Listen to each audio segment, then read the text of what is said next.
Hi, I'm John Nerrill, and welcome to the Mid-Career GPS podcast. If you're feeling stuck in your career and overwhelmed by what steps to take, I can help you.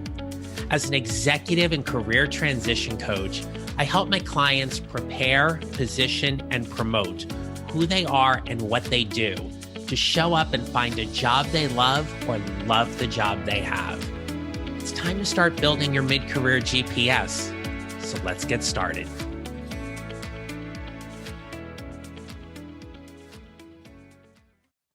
Hello, my friends. Welcome back to the podcast. What is the story you're telling yourself right now? Now, a lot of my clients come to me having difficulty telling their story. Usually their stories are filled with a lot of blocks or limiting beliefs about who they are and what they do. They often come from a place of lack or insufficiency, thinking that everybody else does it better than them, rather than coming from a place of their own unique value and the abundance that they have so much to offer. Now, if this sounds like you, today's conversation and my guest are going to help you examine those blocks and limiting beliefs around your narrative so you can get paid what you're worth. Wendi Hatton is a heart-based sales coach and LinkedIn specialist. Women entrepreneurs over 40 hire her to acquire high-ticket clients because they struggle with attracting quality leads. They hate sales, procrastinate with self-doubts, and struggle with tech issues. I think we can all relate to that. Wendi helps them increase their income through optimizing their online presence, implementing collaboration strategies, and overcoming their biggest hangups around selling and money blocks. So in short, Wendi helps them make a bigger impact in the world while finally making the money they deserve. Wendi is a Navy veteran and professional clarinetist and was named the National Association of Professional Women's Woman of the Year Award in 2015 to 2016.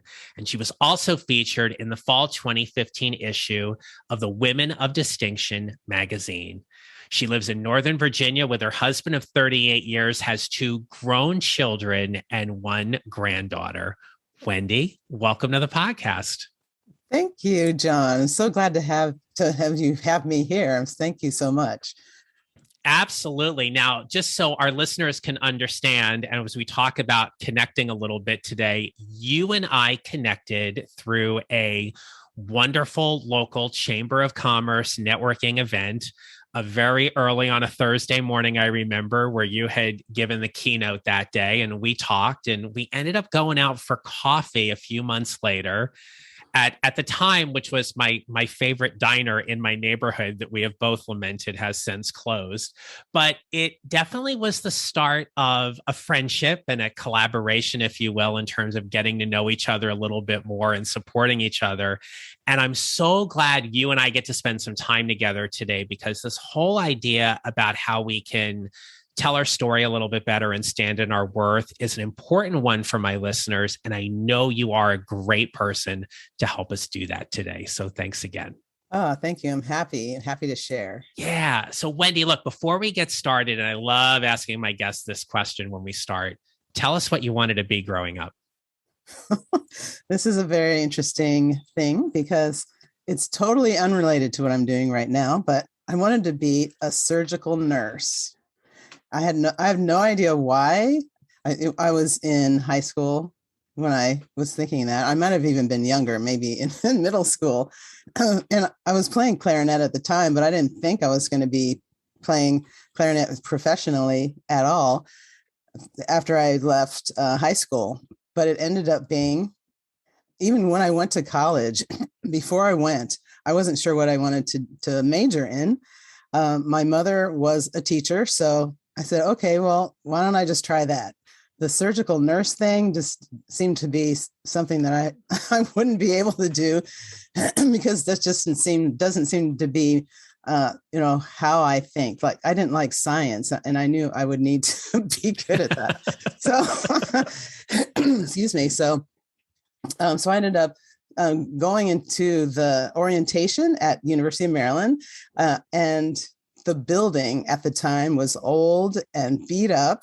And I was thinking, I don't want to be in this building for 4 years learning, being in education. So I looked over across the street, and then there was this nice looking music building.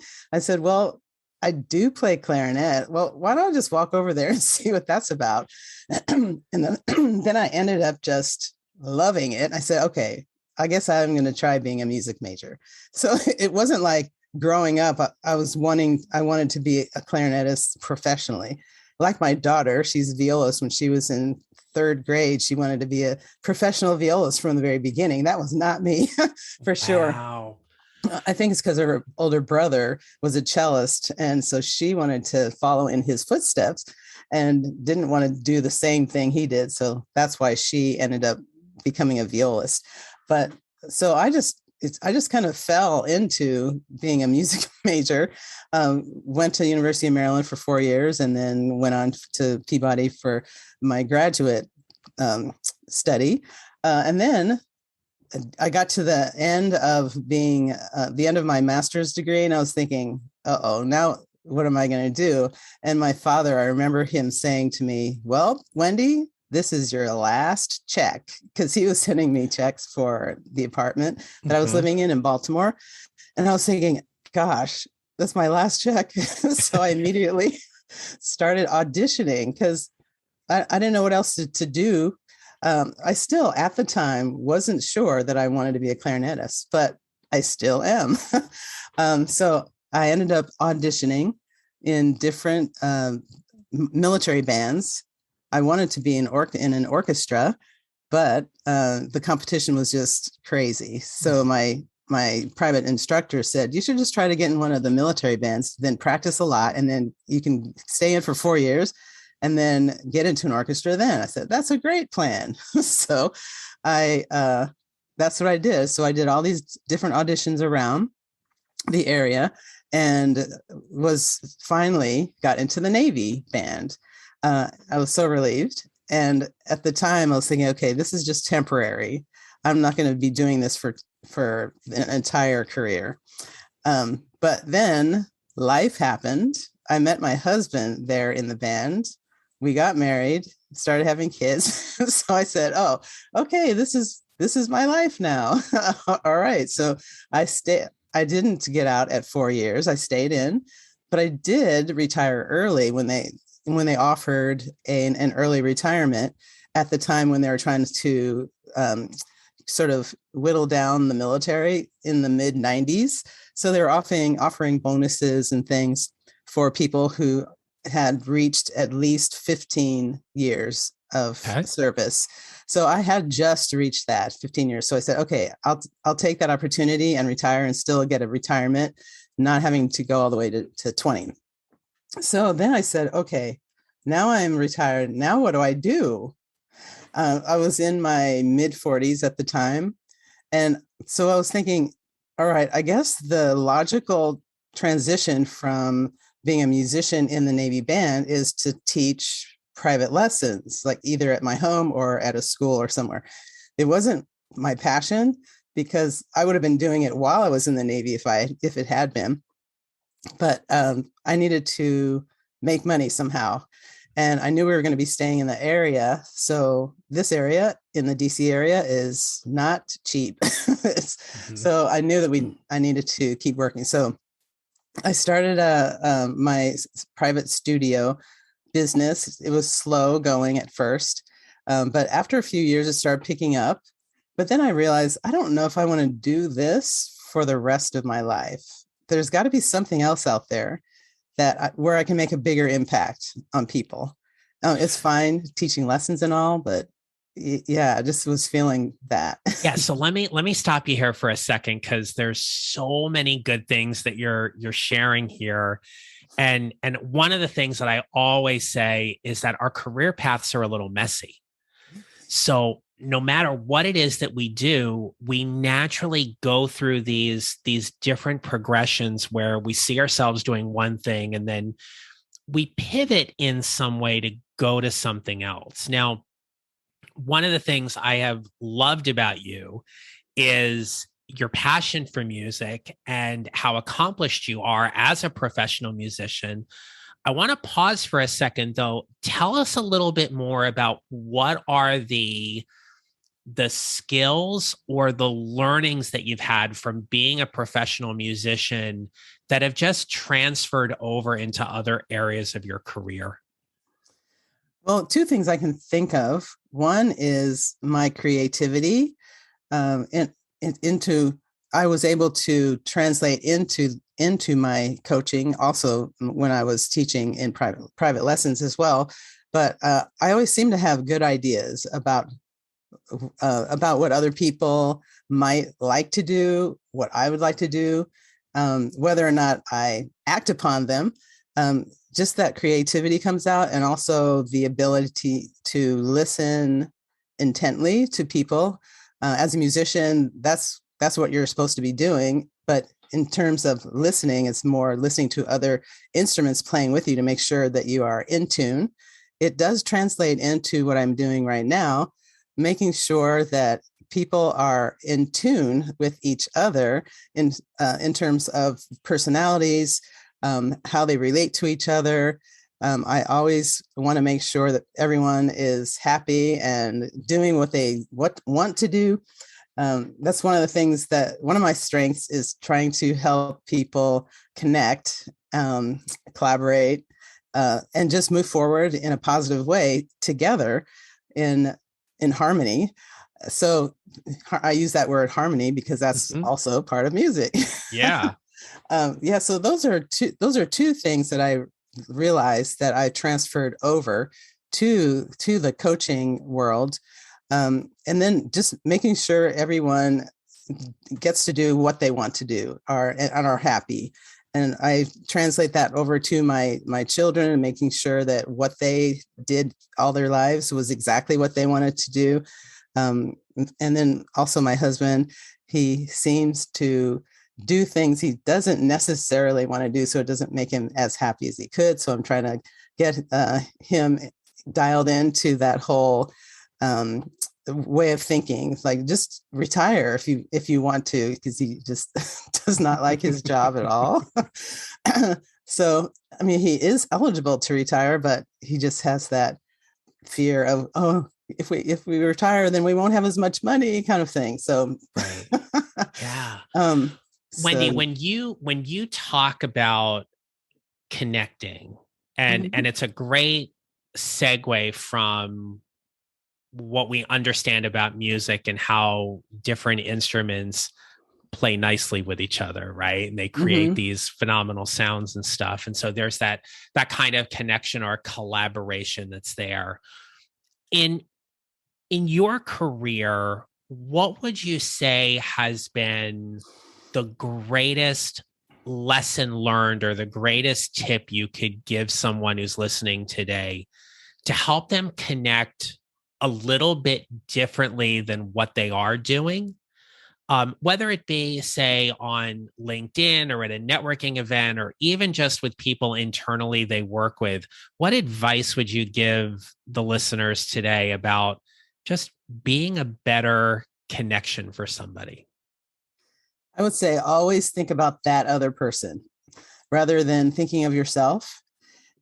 Because when you are interested in the other person, they are flattered. A lot of people don't realize and don't think that the other person really is thinking about them first or caring about them. All the other people want to talk about themselves. But if you are the one that is actually very interested rather than interesting, if you're interested in that other person, then you are going to be together. You're going to be connected much more easily because they know that you care about them. And so then as it turns around, the other person is going to be, care about you as well. But if you're the first one to be the one that's interested in the other person, then you can go places. When I was I also used to be a Mary Kay Cosmetics consultant. And so one of the things that we learned was when you're talking to someone in a big group, you talk to them as if there's no one else in that room at all. Like your eyes say right to that person. Like you don't look around at other people, see who's around while you're talking. So that, because that also, it makes it feel like the other person doesn't feel like you thought that they were that important. So if you're just paying attention only to that person, as if the two of you are the only people in that room, to everyone that you're talking to, you're going to be remembered, and you're going to be remembered in a good way. And then people will start thinking of you when, let's say, you're talking to someone and they're asking you about some kind of expertise that you are really good about. You are paying close attention to what they're saying and asking them questions, finding out what their struggles are, and only focusing on that particular person. They're going to remember that conversation, so that later when they are talking to someone else who's looking for some kind of help that you are an expert at, they're going to think of you first, because you initially paid attention to them, and you weren't just trying to like get information and tell them all this stuff about you. You were asking them about them and wanted to, so there's some way that you could help them first. You can even ask them how can I help you, rather than just immediately saying, I do this, I do that. And so that way. So what I'm thinking is, when you first meet a person, just be interested in them and what they do, what they're doing. Even if you want to talk to them about their family, and even commonalities are really, really good. If you can find some way to find a common thread between the two of you while you're first talking about, then that's another way to connect really well. Like if you both like to go golfing, or just somehow get some kind of commonality between the two of you. And that'll also help that whole connection, and so that they'll always remember you. What it sounds like, Wendi, is in that initial stage of connecting with someone, that it's really about trying to make that connection be a little more personable or personal and relatable, and take things outside of the professional or business connection and find some way to really connect with them more on a human side in terms of their likes, their interests, their backgrounds and things. That may be a good door opener, if you will, to make that conversation get started. Right. I think it's a good example is you and I, like the way we got connected. And actually, you said the first time that we met was when you saw me speak, but actually, I think I saw you speak first. And I don't know if I had to leave really quickly, so I couldn't go up and I think you're right. That was a great time that you spoke. That's right, because we did the keynotes within a few months of each other. Right. And I think that was, now that you're saying that, I can recall that as well. Right. But it was that, even just that alone, having that common experience made it a little easier to talk to you in that regard. Right. So then we just reached out and said, so let's have lunch and get to know each other. So that was over a year. That was before COVID time. So right. Yeah. And we actually we met for lunch, maybe about a month or so ago before this recording. And that was the first time we've seen each other in person since COVID and lockdown and all that kind of started. But that is a really good example, though, of just keeping it very casual in terms of that commonality to connect. You and I have talked about this too. Like the biggest fear that a lot of the people we work with and we help have to overcome, or we help them work at overcoming, is that, I have something to offer. I have something of value to offer to someone, and I can help them in some way. And even if I'm not exactly sure of it at the start, I can figure that out in terms of, how I can specifically help them or connect them in some kind of way, rather than saying, do you want to hire me as a coach, or do you want to hire me to come speak at your organization and stuff like that? Right. Yeah. What other blocks would you say really hold people back from making these kind of connections? I'm thinking that people see other more successful. They consider another person more successful. So they're thinking, how can I be like that person? They've got so much more experience. They make so much more money.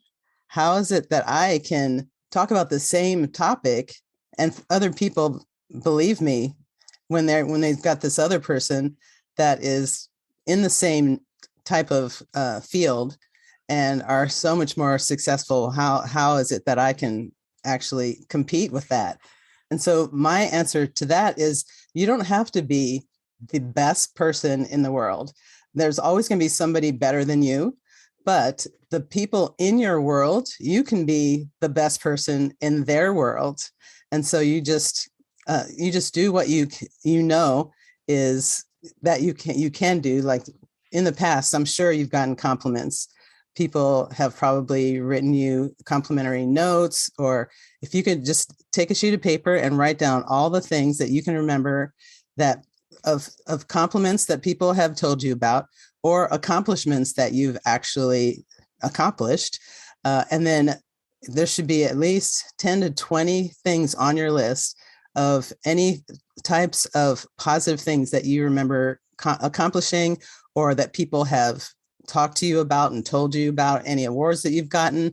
And then look at that list every day, like right before you go to bed or when you wake up, and just look at that list. Oh, I did this and that and that. Because a lot of times you forget in the day-to-day activities, when you're just doing your daily routine, you're thinking about that other person that is so much more quote unquote famous and really achieving all of these different things that you haven't achieved yet, but you've achieved your own things. So you just look at that list, and you can even keep one of these little boxes, appreciation type boxes. And as soon as somebody writes you a nice note, put it in there, put that in the box. And so after you accumulate it, you can have this little collection of nice things that was said about you, and you just take it out and look at it. Because I know that when I was in my teaching clarinet lessons, every once in a while a student would write, "Oh, so I'm so happy that you taught me how to do this and that," or a parent would send me something. And so I would save it. And as I mentioned before, I was thinking at the time that I wasn't sure I wanted to actually do that particular thing for the rest of my life. But then I would look at these notes from all these people and thinking, oh, well, maybe I do add some value to people. So I guess I'm not that bad. Yeah. Those kind of affirmations, or remembering, if you will, are obviously extremely important, because it helps us show up from that greater place of value. Mm-hmm. I'm going to ask, I'm going to spring this on you, because we didn't talk about this ahead of time. Would you be interested in doing a really short role play with me for a minute? Oh, sure. Okay. Yes. All right. So here's the scenario. Let's imagine that you and I are both HR professionals. Okay. All right. And only because I want you to model this. I'm just going to say, let's say you're a senior manager for a rather large company. Okay. We'll say Fortune 100, Fortune 500, somewhere in there. Okay. And you're an HR senior manager, and you're interested in moving into a HR director's role. Okay. Either in your company or outside of your company. And you find me on LinkedIn, and I'm an HR director. Never had that title, but for the purpose of the role play, we're going to go there. Okay. And you're going to go ahead and reach out and connect with me. Walk us through what you're going to do to send me that initial connection request on LinkedIn to pull me into your network. Okay. Well, the very first thing I would not do is to just click connect without any kind of a note personalized at all. That is probably one of the first things that you don't want to do on LinkedIn. So what you want to do is, before you connect with this person, do all the research about the person. Even find out, any kind of personal interests that they might have, just in case you might have the interest. So there's that commonality you want to look for. Mm-hmm. Look at their LinkedIn profile if they have it all set up and updated and everything, and just find any commonality that you can find, or just anything interesting that you can bring up, and just to prove that you actually did take the time to look at their profile. So then when you connect with the person, mention one of the things that you saw in the profile that interest you, or anything common. So that will immediately get them interested in coming back and accepting your connection. And then that's how the connection starts. And so let's say the person does accept your connection request. So then the next thing that you want to do is say, thanks for connecting. I really look forward to connecting further. Please just let me know if you would like me to introduce anyone in my network to you. So that way you're giving to them first before you wanting to get something from them. Okay, let me stop you here for a second, because we have to pause on this for a really good reason that you mentioned. Mm-hmm. A lot of times when we may connect with somebody, they may just accept the connection request, but not reply to the note.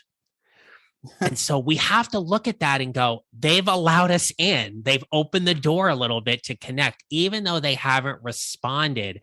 And I loved how you went right into, now here's the next message I would send. Here's the follow-up. So there was no explicit or overt kind of mind drama going on and saying, well, they didn't respond to my message, so I'm not going to respond. Like, you went right into, great, so you've already let me in. Here's how I'm going to serve. So keep walking us through that. That's great. All right. Well, if they still don't respond to that, which is very possible, they're busy, they don't maybe go to LinkedIn as much, then just 2 or 3 days later, say, thanks again for the connection. I would appreciate getting to know you a little bit more. So you're not selling anything to them. You're just wanting to get to know them. Give them some compliments too. If you see something in their profile that you're really impressed by, and say, such and such, I read one of your recommendations and it was amazing. Da, da, da. So everything is zeroed in on that particular person without you trying to say, I need a job. Right. Right. We don't want to be, I've said this so many times, we don't want to be needy and graspy. Nobody likes needy and graspy on LinkedIn. It has to be about service and that kind of connection. But you really have done a nice job of painting that picture and coloring in the lines, if you will, about how to just make that connection a little more relatable and a little more personable. So, because it can be almost a default for people to get very generic on LinkedIn. Oh, yes. And we want to really kind of bring in those personal things. I mean, even just simply saying, who in my network would you like to be connected to, can be a great door opener. And open-ended questions always tend to work really well too. Ask them something that will get them to respond.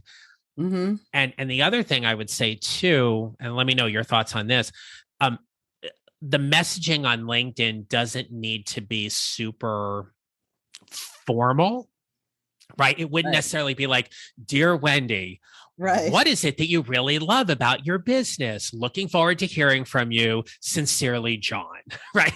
Like, we don't have to get that kind of structured and formal. Right. The salutations, the question, it can be a little bit more casual in that. We're not gonna use LinkedIn like we would use Instagram and be like, "Sup, Wendi?" All right, we're not gonna do any of that. Which usually, like my pet peeve, Wendi, is this just drives me nuts. If somebody refers to me as bro or bruh, Okay. If you have listened to this podcast enough and you know my story, like, you know that I don't resonate with bro or bruh. Okay. Not hanging out in the gym getting gains. I need to be working on that, but that's just not going to happen. If you send me a message and it says, "Hey, bro, how's your business?" I'm going to like delete. I'm not even talking to you. I can't deal with it. I just Oh gosh. cannot deal with it. So yeah, it doesn't have to be super formal, but not super casual either. Yeah, please don't Oh yeah, do the bro and that's the so bruh funny. stuff. Please Oh, don't. the other thing I wanted to add is, once you're going to be developing these relationships with these people, they are going to go look at your profile. So you have to make sure that it is up to date and ready to go. And so that they can realize that you actually know what you're doing and are not, you don't have an empty profile with nothing in the banner and not everything filled out. So that is one thing that needs to be done before you start reaching out to possible employers. Wendi, those are great tips. And in the time that we have left, I do want to call out something that you are particularly exceptional at. And that is, when you're working with people in your coaching practice and you're helping people determine how to charge what they're worth, you do a lot of work with people around their money beliefs, their money mindset, the value they're providing.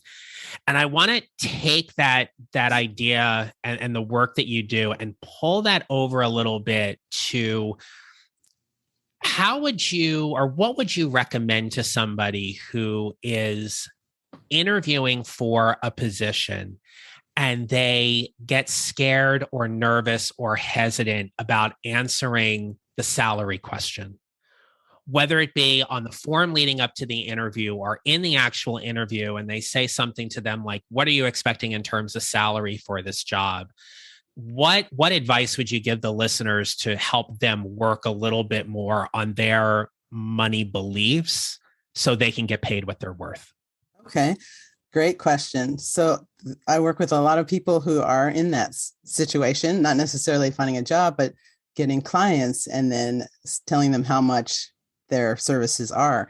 So what I actually have them do is to figure out exactly, go through your numbers and see how much do you actually want to make based on your lifestyle. And then make it concrete. I need to make this much in order to get this and that. And so by the end of the year, I'll need to make this much, and then add a little more, because you'll want to have some kind of, play money type of a thing. So then once you get that number, look in a mirror and just say that number, 50,000, 60, 80,000, 80,000, 80,000. So get used to actually saying the words 80,000 or whatever it is, 100,000, so that it just rolls off your tongue when you're asked that in an interview. So it's not scary to do, because you've said that word so many times, and then you can actually visualize the number in your head before you get there, so that it's just natural when that person's going to ask you that question. So you will have practiced it in front of a mirror over and over and over again, so that it's just natural when you get there. You won't feel nearly as scared if you're just thinking about it in your head. You're not vocalizing it until you actually say it to the person asking you. So that really works a lot, because it's just, they're not used to saying that, that word 100,000. You're not used to saying it. So you just say it over and over and over again in the mirror. So that you're looking at yourself and you're knowing, and you look confident when you say it, so that when you actually are asked by the interviewer, it's much easier to say. And what I love about that, Wendi, is in addition to all of the practicing and the rehearsing for someone to say that number, you're highlighting the fact that it is a number and it is not a range. Right. That you say, I'm worth 100,000, or I'm expecting 125,000. And we're not going into the interview and saying, well, I'm looking for something between 120 and 130, because they're always going to give you towards the lower number. Right. That's Right? right. They're not going to sit there and go, "Oh, you wanted 120 or 130? I'll give you 140." That never happens. It never happens. Right. So to really get comfortable in saying that number in terms of what you're worth is a great exercise and a practice for people to really do. So thank you for Mhm. that. You're welcome. Yeah. Yes, it's very helpful.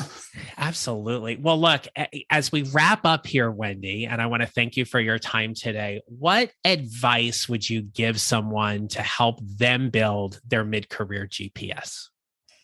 Oh, I would say go with your heart. Do not what anybody else thinks.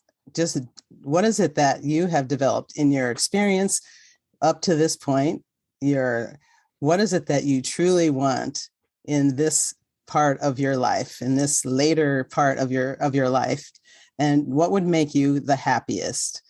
And then just use the experience, the insights, the know-how, everything that you've developed up to this point, and just incorporate it into something that's bigger and better, that you can just where you can change the world, you can influence people with your knowledge and expertise, and just think of how you can use those qualities in a midlife career, and just go with that, and try not to do what other people say that you should do, because if you do and you don't truly want to do it, it's going to be a waste of time, because you're not going to be passionate about it. So when you start having roadblocks, you'll just want to quit because it's not your passion. It's got to be some kind of passionate thing that you want to have accomplished in this later part of your life, to make it a happy end end of the life type of career or midlife career, because it's not going to be fulfilling if you just go and do what other people think that you should be doing. So go with your heart, tell other people that that's what you're going to do, and you might get some pushback, but it's your life.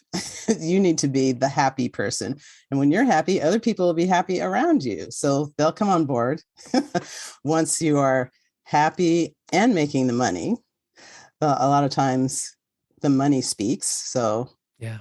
someone who maybe mentioned something else that you should do that you didn't really want to do, but you ended up doing what you really in your heart wanted to do and started making money at it, then they're going to get on board for sure. Nice. Well, Wendi, that's great advice. And thank you so much for spending time with me today. I really appreciate it. Please tell anybody who's listening how they can connect with you, where they can find you, and what things you have coming up for you and your business that might be of interest to anybody listening. Oh, well, you can always go to find me on LinkedIn, Wendi Hatton. That's WendiHatton. You can connect me with me there. And also my email is Wendi@wendihatton.com. So you can contact me either of those two ways. And then I'm on Facebook too, but you can message me over on LinkedIn if you'd like. And let's see what's coming up. Actually, September is going to be really busy. I'm doing all of these different things. I have a giveaway where I'm giving away a gift that's called 5 Keys to Getting High Ticket Clients. And so people can download this PDF and find out what all the 5 different the keys are in order to attain the high ticket clients. And then I'm also doing a couple of other interviews as well, probably 3 in September, and a summit as well. So September is going to be pretty busy. Good to hear. Yes. And that's on top of launching my own membership program as well. So which is called Life Coach Prosperity. So I'm excited about getting that going. So yeah, that's what's happening in the immediate future. Well, it's glad to hear that you're busy and you've got a lot of stuff going on. And you do such great work, and just the whole piece on helping people connect and to thrive in their businesses and go after what they're worth and everything is just some great work. And I'm proud of you. And thank you. So glad we connected, and thanks for spending some time today. Thank you so much, John, for having me. I had a great time. Same. All right. So one last thing, everybody, if you have not had a chance to pick up a copy of my new book, Your Mid-Career GPS, 4 Steps to Figuring Out What's Next, it's available on Amazon. Please make sure to visit johnneral.com for all of the free resources associated with the book.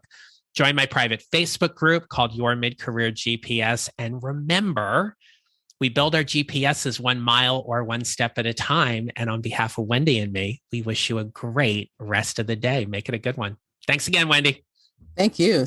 Thank you very much. Take care, everyone.